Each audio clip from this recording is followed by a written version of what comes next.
माता के 9 स्वरूपों के बारे में जानते हैं कि उनकी क्या महिमा है। प्रथमं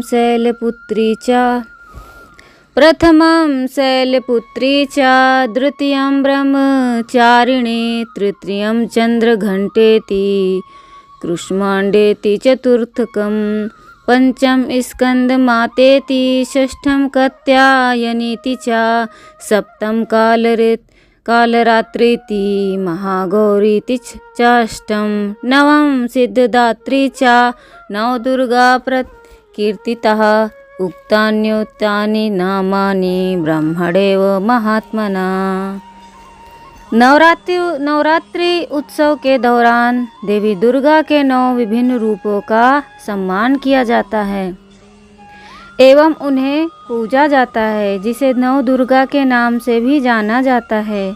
देवी माँ या निर्मल चेतना स्वयं को सभी रूपों में प्रत्यक्ष करती हैं और सभी नाम ग्रहण करती हैं। माँ दुर्गा के 9 रूप और हर नाम में एक दैवीय शक्ति को पहचानना ही नवरात्रि मानना है। असीम आनंद और हर्षोल्लास के 9 दिनों का उचित समापन बुराई पर अच्छाई की विजय के प्रतीक पर्व दशहरा मनाने के साथ होता है। नवरात्रि पर्व की 9 रातें देवी माँ के 9 विभिन्न रूपों को समर्पित है, जिसे नवदुर्गा भी कहा जाता है। या देवी सर्वभूतेषु शक्तिरूपेण संस्थिता नमस्तस्यै नमस्तस्यै नमस्तस्यै नमो नमः। प्रथम शैलपुत्री। माँ शैलपुत्री माँ दुर्गा का पहला ईश्वरीय स्वरूप शैलपुत्री है। शैल का अर्थ है शिखर। शास्त्रों में शैलपुत्री को पर्वत शिखर की बेटी के नाम से जाना जाता है। आमतौर पर यह समझा जाता है कि देवी शैलपुत्री कैलाश पर्वत की पुत्री हैं, लेकिन यह बात ही सही विचार इसका योग के मार्ग पर वास्तविक अर्थ है चेतना का सर्वोच्चतम स्थान। यह बहुत दिलचस्प है कि जब ऊर्जा अपने चरम स्तर पर होती है तभी आप इसका अनुभव कर सकते हैं। इससे पहले कि यह अपने चरम स्तर पर ना पहुंच जाए तब तक आप इसे समझ नहीं सकते, क्योंकि चेतना की अवस्था का सर्वोच्च स्थान है जो ऊर्जा के शिखर से उत्पन्न हुआ है। यहाँ पर शिखर का मतलब है हमारे गहरे अनुभव का गहन भावनाओं का सर्वोच्चतम स्थान। जब व्यक्ति 100% गुस्से में होता है तो महसूस करेंगे कि गुस्सा शरीर को कमज़ोर कर देता है। दरअसल हम गुस्से को पूरी तरह से व्यक्त नहीं करते। जब 100% क्रोध में होते हैं और पूरी तरह से क्रोध को व्यक्त करें तो इस स्थिति से जल्द ही बाहर निकल सकते हैं। जब 100% किसी भी चीज़ में होते हैं तभी उसका उपभोग कर सकते हैं। ठीक इसी तरह जब क्रोध को पूरी तरह व्यक्त करेंगे तब ऊर्जा की उछाल का अनुभव करेंगे और साथ ही तुरंत क्रोध से बाहर निकल जाएंगे। क्या कभी देखा है कि बच्चे कैसे व्यवहार करते हैं? जो भी वे करते हैं 100% करते हैं। अगर वे गुस्से में हैं तो वे उस पल को गुस्से में 100% हैं और तुरंत ही कुछ मिनटों के बाद वे क्रोध को भी छोड़ देते हैं। अगर वे नाराज़ हो जाते हैं तो भी वे थकते नहीं, लेकिन अगर आप गुस्सा हो जाते हैं तो आपका गुस्सा आपको थका देता है। ऐसा क्यों?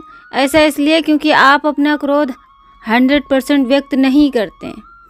अब इसका मतलब यह नहीं है कि आप हर समय नाराज़ ही रहें। तब आपको उस परेशानी का भी सामना करना पड़ेगा जिसकी वजह से क्रोध आता है। जब आप किसी भी अनुभव या भावना के शिखर तक पहुंचते हैं तो आप दिव्य चेतना के उद्भव का अनुभव करेंगे, क्योंकि यह चेतना का सर्वोच्चतम शिखर है। शैलपुत्री का यही वास्तविक अर्थ है। माँ शैलपुत्री की पूजा में कौन से मंत्र का जाप करें? ओम ऐं ह्रीं क्लीं शैलपुत्राय नमः। मंत्र के जाप से आप माँ दुर्गा के पहले स्वरूप माँ शैलपुत्री की आराधना कर सकते हैं। नवरात्रि के 9 देवी की विशिष्ट गुणों का प्रतीक। नंबर 2 है ब्रह्मचारिणी।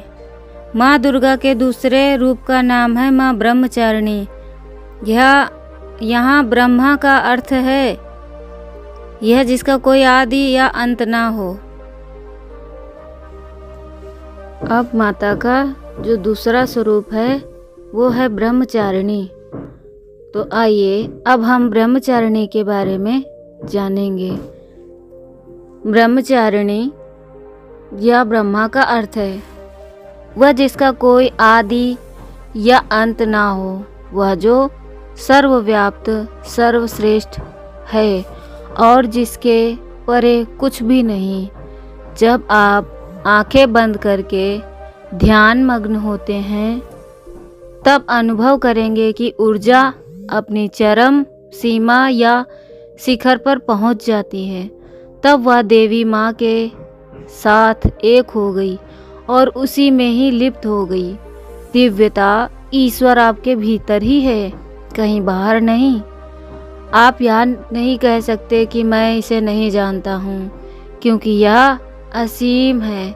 जिस क्षण आप जान जाते हैं यह सीमित बन जाता है। और आप यह नहीं कह सकते कि मैं इसे नहीं जानता, क्योंकि यह वही है जो आप कैसे नहीं जानते। क्या आप कह सकते हैं कि मैं अपने हाथ को नहीं जानता? आपका हाथ तो वहाँ है ना, इसीलिए आप इसे जानते हैं। और साथ ही यह अनंत है, अतः आप इसे नहीं जानते। यह दोनों अभिव्यक्ति एक साथ चलती है। अगर कोई आपसे पूछे कि क्या आप देवी माँ को जानते हैं, तब आपको चुप रहना होगा, क्योंकि अगर आपका उत्तर मैं नहीं जानता तब यह असत्य होगा। और अगर आपका उत्तर हाँ मैं जानता हूँ, तो आप अपनी सीमित बुद्धि से उस जानने को सीमा से में बांध रहे हैं। यह देवी माँ असीमित है, अनंत है, जिसे ना तो समझा जा सकता है, ना ही किसी सीमा से बांध कर रखा जा सकता है। जानने का अर्थ है कि आप उसको सीमा में बांध रहे हैं। क्या आप अनंत को किसी सीमा में बांध कर रख सकते हैं? अगर आप ऐसा कर सकते हैं तो यह अनंत नहीं है। ब्रह्मचारिणी का अर्थ है वह जो असीम अनंत में विद्यमान गतिमान है, एक ऊर्जा जो ना तो जड़ ना ही निष्क्रिय है, किंतु वह जो अनंत है, विचरण करती है। यह बात समझना अति महत्वपूर्ण है। एक है गतिमान होना, दूसरा विद्यमान होना। यही ब्रह्मचर्य का अर्थ है। इसका अर्थ यह है कि तुच्छता और निम्नता में ना रहना, अपितु पूर्णता से रहना। कौमार्यावस्था ब्रह्मचर्य पर्यायवाची है, क्योंकि उसमें आप एक संपूर्णता के समक्ष हैं। वासना हमेशा सीमित बटी हुई होती है और चेतना का मात्र सीमित क्षेत्र में संचार होता है। इस प्रकार ब्रह्मचारिणी सर्वव्यापक चेतना है। माँ ब्रह्मचारिणी की पूजा में कौन से मंत्र का जाप करें? ओम ऐं ह्रीं क्लीं ब्रह्मचारिणये नमः मंत्र के जाप से आप माँ दुर्गा के दूसरे स्वरूप माँ ब्रह्मचारिणी का आवाहन कर सकते हैं। नवरात्रि के द्वितीय को पहने लाल के रंग के कपड़े। द्वितीय लाल रंग क्रिया और शक्ति का प्रतीक है। यह देवी के उग्र रूप का प्रतीक है। अब चलते हैं नंबर 3, चंद्र घंटा। चंद्र घंटा शब्द का अर्थ है चंद्रमा, हमारे मन का प्रतीक।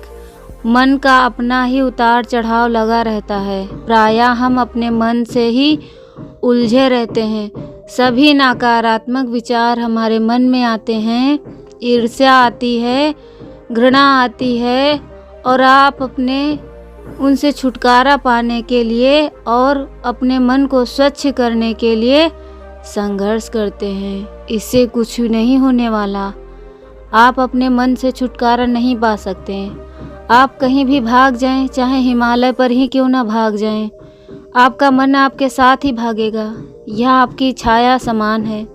जैसे ही हमारे मन में नकारात्मक भाव या वह विचार आते हैं तो हम निरुत्साहित और अशांत महसूस करते हैं। हम विभिन्न तरीकों से इनसे पीछा छुड़ाने की कोशिश करते हैं, पर यह मात्र कुछ समय के लिए ही काम करता है। कुछ समय पश्चात वही विचार फिर हमें घेर लेते हैं और वापस वहीं पहुंच जाते हैं जहां से हमने शुरुआत की थी। अतः इन विचारों से पीछा छुड़ाने के संघर्ष में ना फंसें। चंद्र हमारी बदलती हुई भावनाओं के विचार का प्रतीक है। ठीक वैसे ही जैसे चंद्रमा घटता व बढ़ता रहता है। घंटा का अर्थ है जैसे मंदिर के घंटे घड़ियाल। आप मंदिर के घंटे घड़ियाल को किसी भी प्रकार बजाएं, उसमें से एक ही ध्वनि आती है। इसी प्रकार एक अस्त व्यस्त मन जो विभिन्न विचारों भावों में उलझा रहता है, जब एकाग्र होकर ईश्वर के प्रति समर्पित हो जाता है, तब ऊपर उठती है दैवीय शक्ति का उदय होता है। और यही चंद्र घंटा का अर्थ है। एक ऐसी स्थिति जिसमें हमारा अस्त व्यस्त मन एकाग्र चित्त हो जाता है। अपने मन से भागे नहीं, क्योंकि यह मन एक प्रकार से दैवीय रूप का प्रतीक है, अभिव्यक्ति है। यही दैवीय रूप दुख, विपत्ति, भूख और यहाँ तक कि शांति में भी उपस्थित है। इसका सार यह है कि सबको एक साथ लेकर चलें, चाहे खुशी हो या दुख। सब विचारों भावनाओं को एकत्रित करते हुए एक विशाल घंटे घड़ियाल के नाद की तरह देवी के इस नाम चंद्र घंटा का यही अर्थ है। और तृतीय नवरात्रि के उपलक्ष्य में इसे मनाया जाता है। माँ चंद्र घंटा की पूजा में कौन से मंत्र का जाप करें? ओम ऐं ह्रीं क्लीं चंद्र घंटाए नमः मंत्र के जाप से आप माँ दुर्गा के तीसरे स्वरूप माँ चंद्र घंटा का आवाहन कर सकते हैं। नवरात्रि के तृतीय को पहने शाही नीले रंग के कपड़े, रॉयल ब्लू, शांति और गहरे नीले आकाश की गहराई का प्रतीक है। यह देवी के पास ज्ञान की गहराई का प्रतिनिधित्व करता है। अब चलते हैं हम चौथे स्वरूप की ओर। तो चौथा स्वरूप है कृष्मांडा। देवी माँ के चतुर रूप का नाम है कृष्मांडा। कृष्मांडा का संस्कृत में अर्थ होता है कद्दू। कृष्मांडा का अर्थ क्या है? लौकी, कद्दू गोलाकार है। अतः यहाँ इसका अर्थ प्राण शक्ति से है। वह प्राण शक्ति जो पूर्ण एक गोलाकार वृत्त की भांति है। भारतीय परंपरा के अनुसार लौकी कद्दू का सेवन मात्र ब्राह्मण महाज्ञानी ही करते हैं। अन्य कोई भी वर्ग इसका सेवन नहीं करता था। लौकी कद्दू आपकी प्राण शक्ति, बुद्धिमत्ता और शक्ति को बढ़ाते हैं। लौकी कद्दू के गुण के बारे में ऐसा कहा गया है कि यह प्राणों को अपने अंदर सोखते हैं और साथ ही प्राणों का प्रसार भी करते हैं। यहाँ इस धरती पर सबसे अधिक प्राणवान और ऊर्जावान प्रदान करने वाला साग सब्जी है। जिस प्रकार अश्वत्थ का वृक्ष 24 घंटे ऑक्सीजन देता है, उसी प्रकार लौकी कद्दू ऊर्जा को ग्रहण करते हैं, अवशोषित कर उसका प्रसार करते हैं। संपूर्ण सृष्टि प्रत्यक्ष व अप्रत्यक्ष, अभिव्यक्त व अनभिव्यक्त एक बड़ी गेंद गोलाकार कद्दू के समान है। इसमें हर प्रकार प्रत्यक्ष, अप्रत्यक्ष, अभिव्यक्ति व अनिव्यक्तता एक बड़ी गेंद गोलाकार कद्दू के समान है। इसमें हर प्रकार की विविधता पाई जाती, छोटे से बड़े तक। कु का अर्थ है छोटा, सा का अर्थ है ऊर्जा, अंडा का अर्थ है ब्रह्मांडीय गोला। सृष्टि या ऊर्जा का छोटे से बृहत ब्रह्मांडीय गोला। संपूर्ण ब्रह्मांड में ऊर्जा का संचार छोटे से बड़े में होता है। यह बड़े से छोटा होता है और छोटे से बड़ा। यह बीज से बड़ा बनकर फल बनता है और फिर फल से दोबारा बीज हो जाता है। इसी प्रकार यह चेतना में सूक्ष्म से सूक्ष्मतम होने का और विशाल से विशालतम होने का विशेष गुण है, जिसकी व्याख्या देवी कुष्मांडा करती हैं। इसका अर्थ यह भी है कि देवी माँ हमारे अंदर प्राण शक्ति के रूप में प्रकट रहती हैं। कुछ क्षणों के लिए बैठकर अपने आप को एक कद्दू के समान अनुभव करें। इसका यहाँ पर यह तात्पर्य है कि अपने आप को उन्नत करें और अपनी प्रज्ञा बुद्धि को सर्वोच्च बुद्धिमत्ता जो देवी माँ का स्वरूप है उसमें समा जाएं। एक कद्दू के समान आप भी अपने जीवन में प्रचुरता, बहुतायत और पूर्णता अनुभव करें। साथ ही संपूर्ण जगत के हर कण में ऊर्जा और प्राण शक्ति का अनुभव करें। इस सर्वव्यापी जागृत प्रत्यक्ष बुद्धिमत्ता का सृष्टि में अनुभव करना ही कुष्मांडा है। माँ कुष्मांडा की पूजा में कौन सा मंत्र का जाप करें? ओम ऐं ह्रीं क्लीं कुष्मांडाय नमः के जाप से आप माँ दुर्गा के चौथे स्वरूप माँ कुष्मांडा की आराधना कर सकते हैं। नवरात्रि के चतुर्थी को पहने पीले रंग के कपड़े। पीला रंग खुशी और जयकार का रंग है, जो कि देवी के प्रतीक हैं। अब चलते हैं हम नंबर 5 की ओर। नंबर 5वां है स्कंद माता। बुद्धिमत्ता ज्ञान की देवी माँ स्कंद माता। देवी माँ का 5वां रूप स्कंद माता के नाम से प्रचलित है। भगवान कार्तिकेय का एक नाम स्कंद भी है, जो ज्ञान शक्ति और कर्म शक्ति के एक साथ सूचक हैं। स्कंद इन्हीं दोनों के मिश्रण का परिणाम है। स्कंद माता एक दैवीय शक्ति हैं, जो व्यवहारिक ज्ञान को सामने लाती हैं। वह जो ज्ञान को कर्म में बदलती हैं। शिव तत्व आनंदमय, सदैव शांत और किसी भी प्रकार के कर्म से परे का सूचक है। देवी तत्व आदि शक्ति सब प्रकार के कर्म के लिए उत्तरदायी हैं। ऐसी मान्यता है कि देवी इच्छा शक्ति, ज्ञान शक्ति और क्रिया शक्ति का समागम है। जब शिव तत्व का मिलन इन त्रिशक्ति के साथ होता है तो स्कंद का जन्म होता है। स्कंद माता और ज्ञान की क्रिया के स्रोत, आरंभ का प्रतीक हैं। इसे हम क्रियात्मक ज्ञान अथवा सही ज्ञान से प्रेरित क्रिया या कर्म भी कह सकते हैं। प्रायः ऐसा देखा गया है कि ज्ञान तो है, किंतु उसका कुछ प्रयोजन या क्रियात्मक प्रयोग नहीं होता है। किंतु ज्ञान ऐसा भी है जिसका ठोस प्रयोजन लाभ है, जिसे क्रिया द्वारा अर्जित किया जाता है। आप स्कूल कॉलेज में भौतिकी रसायन शास्त्र पढ़ते हैं, जिसका प्रायः आप दैनिक जीवन में कुछ अधिक प्रयोग नहीं कर सकते। और दूसरी ओर चिकित्सा पद्धति, औषधि शास्त्र का ज्ञान दिन प्रतिदिन में अधिक उपयोग में आता है। जब आप टेलीविज़न ठीक करना सीख जाते हैं तो अगर कभी वह खराब हो जाए तो आप उस ज्ञान का प्रयोग कर टेलीविज़न ठीक कर सकते हैं। इसी तरह जब कोई मोटर खराब हो जाती है और यदि आप उसे ठीक करना जानते हैं तो उस ज्ञान का उपयोग कर उसे ठीक कर सकते हैं। इस प्रकार का ज्ञान अधिक व्यवहारिक ज्ञान है। अतः स्कंद सही व्यवहारिक ज्ञान और क्रिया के एक साथ होने का प्रतीक है। स्कंद तत्व मात्र देवी का एक और रूप है।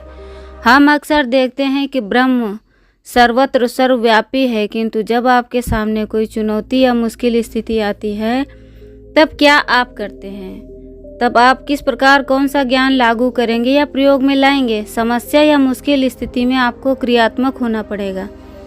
जब आप अपना कर्म सही व्यवहारिक ज्ञान से लिप्त होता है तो स्कंद तत्व का उदय होता है और देवी दुर्गा स्कंद तत्व की माता हैं। स्कंद माता की पूजा में कौन सा मंत्र जप करें? ओम ऐं ह्रीं क्लीं स्कंद माताय नमः के जाप से आप माँ दुर्गा के 5वें स्वरूप माँ स्कंद माता का आवाहन कर सकते हैं।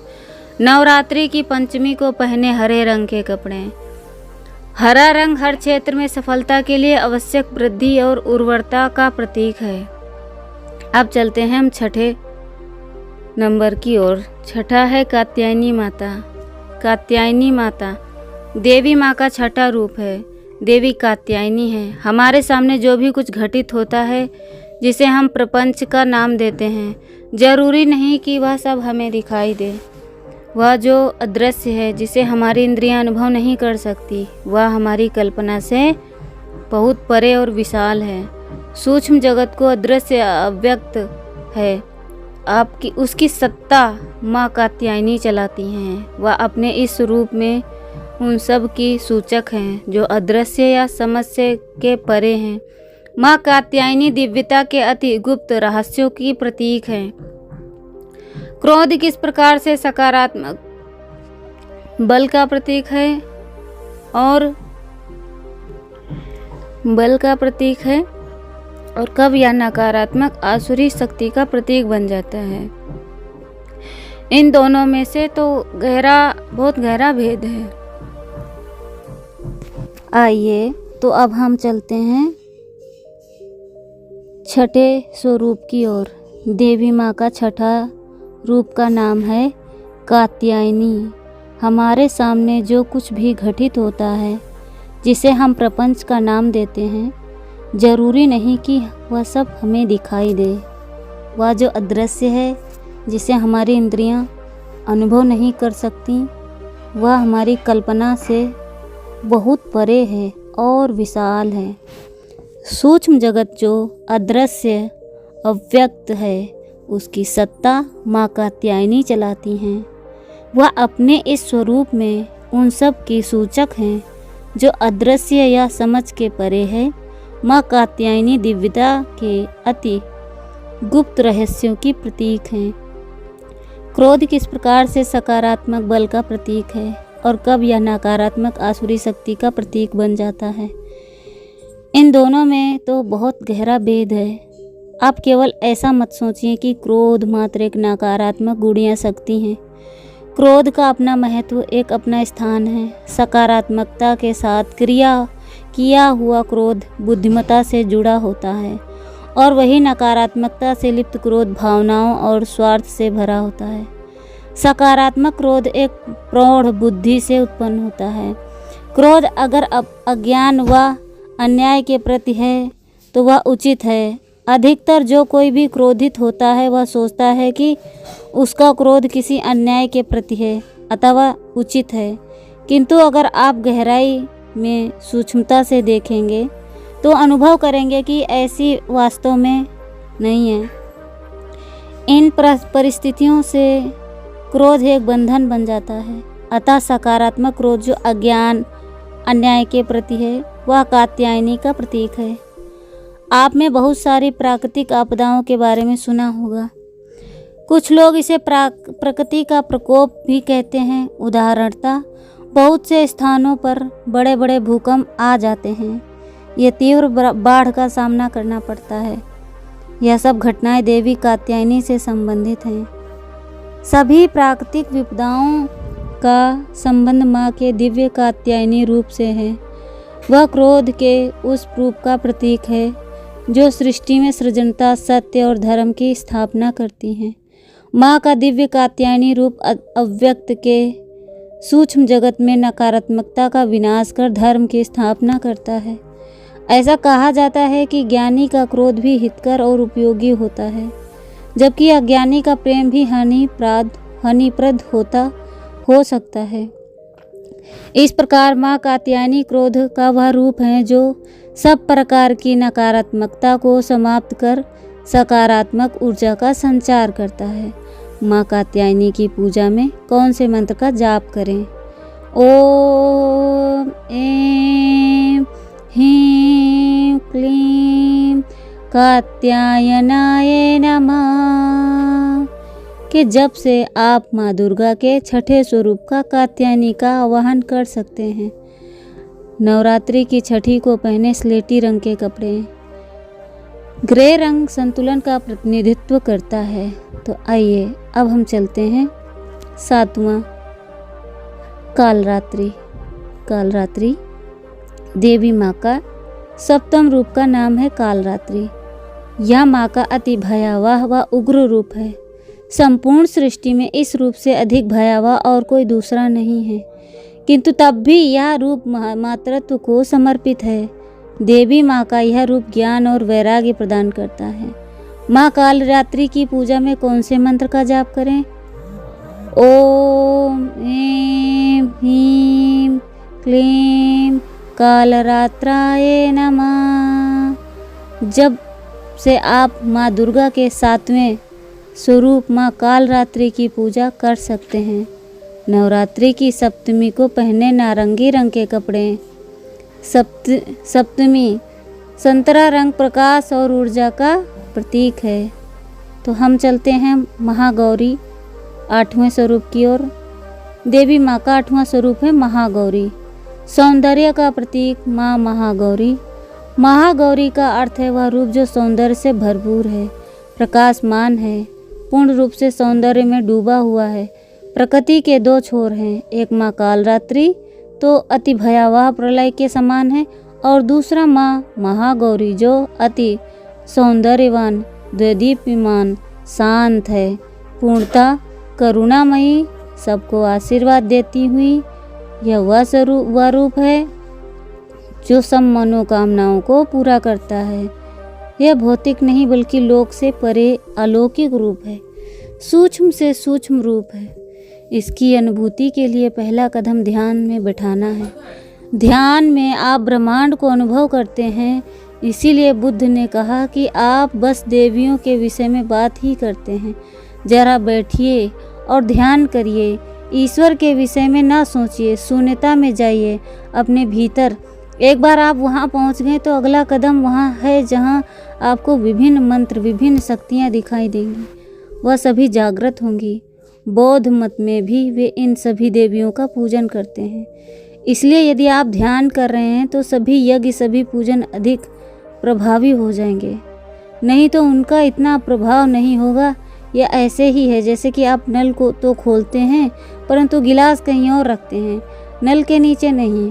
पानी तो आता है पर आपका गिलास खाली ही रह जाता है, या फिर आप अपने गिलास को उल्टा पकड़े रहते हैं। 10 मिनट के बाद भी आप इसे हटाएंगे तो इसमें पानी नहीं होगा, क्योंकि आपने इसे ठीक प्रकार से नहीं पकड़ा है। सभी पूजाएं ध्यान के साथ शुरू होती हैं और हजारों वर्षों से इसी परंपरा का अनुसरण किया जा रहा है। ऐसा पवित्र आवाहन करने के लिए किया जाता है। हमारे भीतर एक आत्मा है, उस आत्मा की कई विविधताएं हैं, जिनके कई नाम, कई सूक्ष्म रूप, और नवरात्रि इन्हीं से जुड़ी हुई है। इन सभी तत्वों का इस धरती पर आवाहन, जागरण और पूजन करना ही नवरात्रि पर्व का ध्येय है। माँ महागौरी की पूजा में कौन सा मंत्र जाप करें? ओम ऐं ह्रीं क्लीं महागौराय नमः के जप से आप माँ दुर्गा के 8वें स्वरूप माँ महागौरी की पूजा कर सकते हैं। नवरात्रि की अष्टमी को पहने मोरपंखी हरे रंग के कपड़े।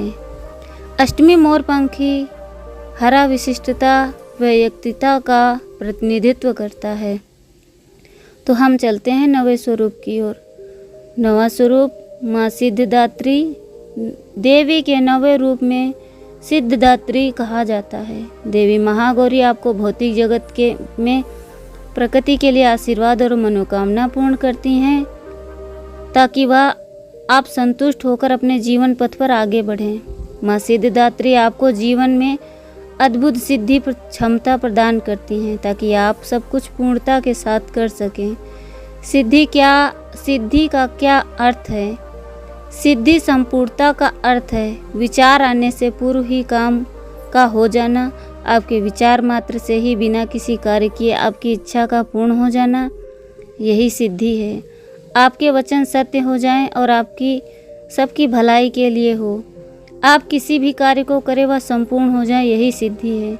सिद्धि आपके जीवन के हर स्तर में संपूर्णता प्रदान करती है। यही देवी सिद्धिदात्री की महत्ता है। माँ सिद्धिदात्री की पूजा में कौन सा मंत्र जाप करें? ओम ऐं ह्रीं क्लीं सिद्धिदात्राय नमः के जप से आप माँ दुर्गा के 9वें स्वरूप माँ सिद्धिदात्री की पूजा कर सकते हैं। नवरात्रि की 9वीं को पहने गुलाबी रंग के कपड़े। 9वीं गुलाबी रंग प्यार, स्नेह और एकता का प्रतीक है। तो आपको ये कथा कैसी लगी आप ज़रूर बताएं, हमारा उत्साह बढ़ाएं और आपको अगली श्रृंखला, अगली कथा आपको मिलेगी। अगर आपने अपने इस चैनल को नहीं सब्सक्राइब किया है तो सब्सक्राइब कर लीजिए, नोटिफिकेशन ऑन कर लीजिए, ताकि हर आने वाली कथा आप तक पहुंचती रहे और आप उसका लाभ लेते रहें। तो हरे कृष्णा।